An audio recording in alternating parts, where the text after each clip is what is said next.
महायुतीच्या सरकारने देशात व राज्यात अनेक विकास कामे केली।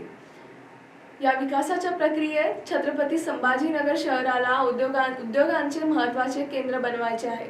येत्या काळात रोजगार निर्मिती आणि शहराचा सर्वांगीण विकास करण्याचा आमचा निर्धार आहे आणि त्यासाठी नागरिकांनी महायुतीला मतदान करून खंबीर पाठिंबा देणे आवश्यक आहे, असे आवाहन पूर्व मतदारसंघातील महायुतीचे उमेदवार अतुल सावे यांनी केले।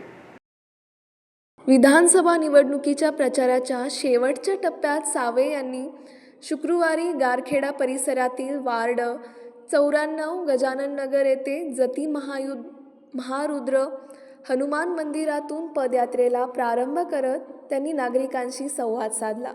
यावेळी सावे यांनी उपस्थित नागरिकांना विकासाच्या बाजूने उभे राहण्याचे आवाहन दिले।